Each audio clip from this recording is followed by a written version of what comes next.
સુરતની મુલાકાતે આવેલા કેન્દ્રીય રાજ્યમંત્રી રામદાસ આઠવલે નાસીનગર ડિમોલિશન મામલે કહ્યું હતું કે જો ડિમોલિશન કાર્યવાહી યોગ્ય નોટિસ આપ્યા વગર કર્યું હશે તો તેની તપાસ કરીને જવાબદાર સામે કાર્યવાહી થવી જોઈએ।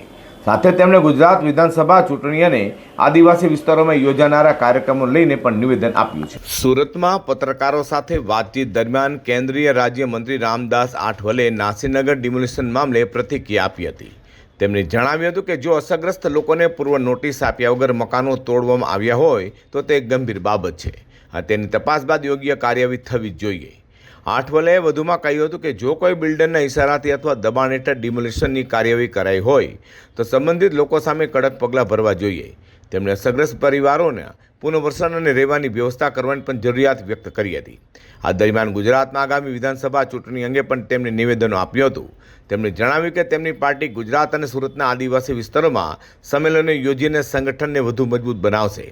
પત્રકાર પરિષદ દરમિયાન તેમણે પોતાના અંદાજમાં રાજકીય ટિપ્પણી કરતા વિપક્ષ ગો રાહુલ ગાંધી ગો ગીત ગાયું હતું અને વડાપ્રધાન નરેન્દ્ર મોદીના કાર્યની પ્રશંસા કરી હતી, જ્યારે રાहुल गांधी पर निशान તેને साध्યું હતું।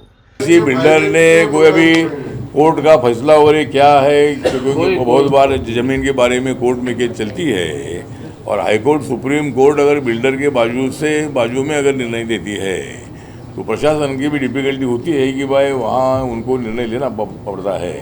तो भी मुझे पूरा मालूम नहीं है, लेकिन अगर वो अन्याय हुआ होगा तो मैं थोड़ी जानकारी ले लूँगा और अगर ऐसा हुआ होगा तो उनको पर्यायी व्यवस्था उनकी होनी चाहिए। तो बिल्डिंग में भी रहने वाले सभी लोग बहुत अमीर नहीं होते। अगर 200 फीट के 300 फीट के घर में वो रहता है तो बहुत अमीर नहीं होता है, इधर उधर करके वो मकान लेता है। ज़रूर मैं आज कारपोरेशन के कमिश्नर से बात करूँगा और उसमें क्या मदद हो सकती है। नहीं आपने नहीं तोड़े तो फिर मांग को दे दूँ। नहीं अगर आपने नहीं तोड़े हैं तो बिल्डर ने क्या बिल्डर ने नहीं तोड़े क्या है? ऐसा आक्षेप है कि बिल्डर के इशारे से महानगर पालिका ने तोड़ डाले।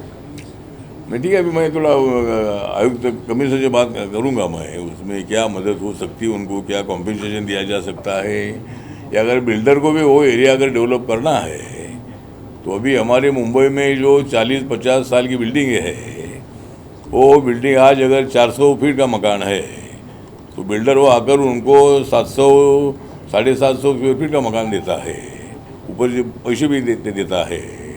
तो ऐसी बिल्डिंगें डेवलप हो रही है मुंबई में अनेक जगह पर। तो अभी यहाँ क्या इशू है मुझे जानकारी लेनी पड़ेगी। अगर उन लोगों के लिए क्या मदद मैं कर सकता हूँ, जरूर मैं मदद करने का प्रयत्न करूँगा। महानगर पालिका को पता ही नहीं है किसने तोड़ा है।